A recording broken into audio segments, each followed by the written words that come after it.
you're experiencing symptoms of pelvic organ prolapse, maybe you've had kids in the past, you're going through menopause, or now you're just noticing some weakness, pressure, heaviness down in the pelvic area, well, you're not alone. This affects more women than we talk about.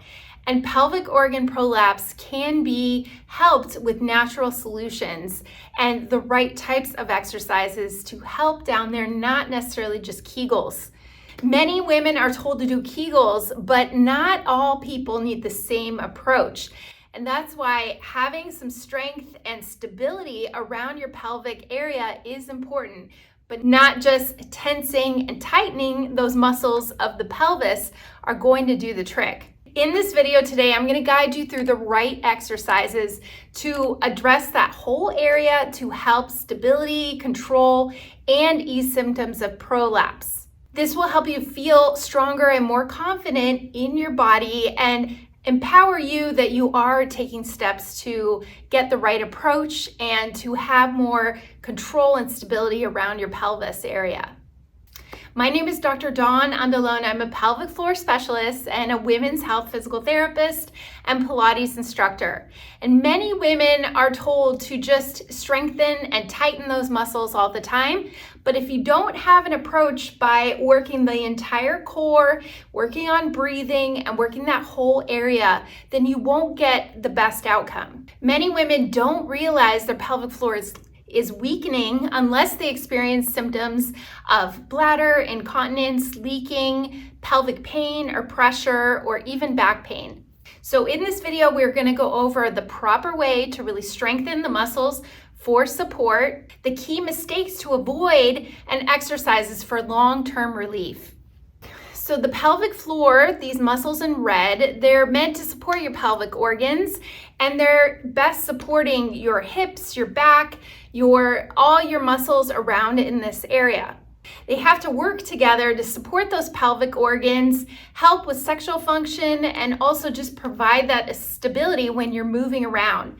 Sometimes these muscles are actually tense, tight, and shortened, and therefore, if you're just doing Kegel exercises and strengthening solely these muscles, then you're not going to get the outcome and result because those muscles are already holding a lot of tension there. So we need to learn how to let them go and breathe through it and get them to relax, along with contract and get more strength in them as well. But they can't get stronger if they're already holding a lot of tension there. So signs your pelvic floor is weak is if you're leaking urine or you've been very constipated and maybe you're holding those pelvic muscles very tight and tense. You're even feeling some pressure or heaviness down in the pelvic area. You have difficulty emptying your bowel or bladder, or you have lower back pain or hip pain that doesn't improve with the stretching you're doing. So let's start with some simple exercises that are going to help support that whole area and really address stability around that prolapse to improve your symptoms and make you feel better. The first exercise we're going to go through is diaphragmatic breathing. And if you've watched some of my other videos, you know I love to start here because this way we're going to get more air down into the belly, into the pelvis, and allow those pelvic muscles to release and let go. So we're going to start with our hands over your lower abdominal area below your navel. You'll breathe into your hands, inhaling through your nose and exhaling through your mouth. Go ahead and repeat that about 5 to 10 times, feeling your belly rise and fall. And just getting that air down lower into your pelvic cavity instead of breathing up from your neck and shoulders. You can also imagine breathing into your back and breathing into your ribs. And as you do that, you'll be able to let that diaphragm do its job where it has to move up and down as your breathing muscle or the top part of the core.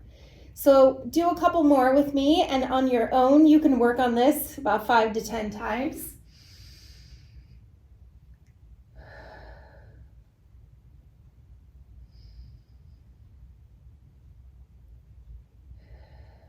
The more you practice that, the better you'll get at it. Sometimes it's hard and we tend to breathe from up in our chest. So really concentrate, use your hands for cueing because that will also help tell your brain where that air needs to go.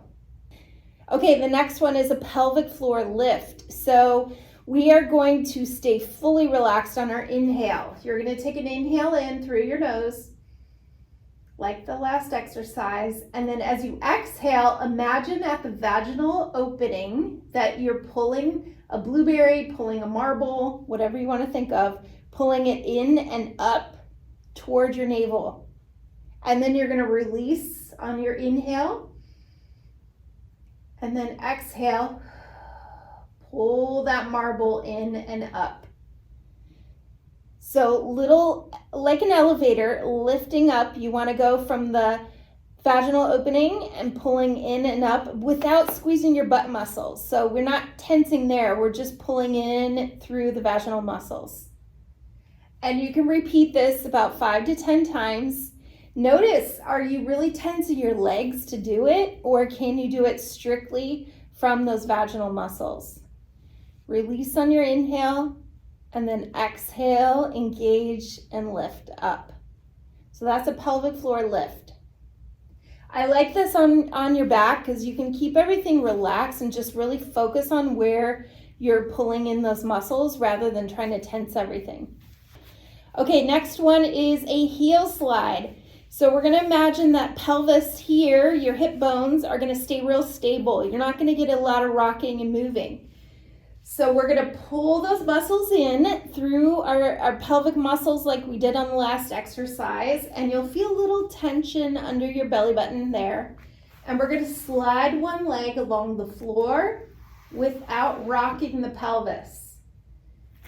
And I'm gonna slide the other one out and bring it back in. You keep everything tense through your midsection here without moving.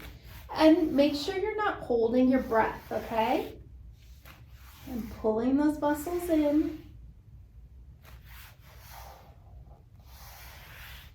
And I'm gonna do about 5 to 10 slides on each side. You can go slow so that way you focus on not moving. Is your pelvis rocking?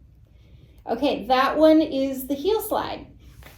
Probably one of my favorites is a glute bridge. So we imagine that pulling in and up from those pelvic muscles. So this is beyond a kegel. You want to use your breathing with it. So we inhale first, we stay relaxed, and then exhale, pull those muscles in, and then we're going to lift our hips up on your exhale. Inhale, as you lower back down, let those muscles go. And exhale, pull those muscles in and lift up and back down. So we're pulling the vaginal muscles in on our way up from the bridge. And then you can kind of let those muscles go as you go back down. I want you to do 10 of those glute bridges. Great, because you get your hips and your core and everything all working together there. Okay, the last one is a bird dog exercise. We are on all fours. My back is flat like a tabletop. I'm keeping the lower belly muscles hugged in a little bit, but notice I'm not rounding my back. I'm gonna stay in a nice flat position with my spine. And then I'm gonna extend my opposite arm and leg without a lot of rocking and rolling through my hips. I'm gonna breathe as I extend. Same idea, don't get a lot of wiggling in your hips. Imagine that you have a bowl of water on your lower back and it's not gonna move. And you're gonna do about 5 to 10 on each side there. That is gonna work those little muscles around your spine that help control that rotation and movement. It's the back part of your core, and it has to work together with your pelvic floor, with your abs, and with your diaphragm if you are breathing at the same time, which you should be. So I have a lot more exercises in my pelvic floor Pilates program.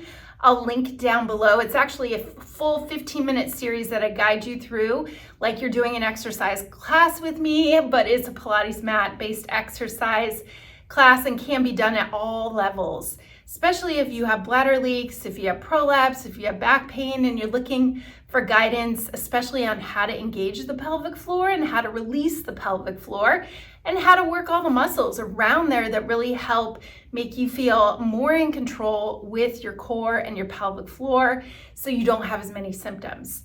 Now, the other thing I want to mention, other daily habits to avoid if you want to help your pelvic floor symptoms is number one, don't be straining when you're on the toilet. So this goes along with trying to avoid constipation, making sure that you're not really bearing down and pushing out too much, and avoiding constipation by looking at making sure you're hydrating, enough water in your diet, and also you may need some supplements or making sure that you're getting at least 25 grams of fiber a day. Those all can be very helpful, especially if you're a woman in perimenopause to menopause and beyond, because the excess straining when you're going to the bathroom is going to put extra pressure, especially causing prolapse symptoms to get worse because you're bearing down and pushing.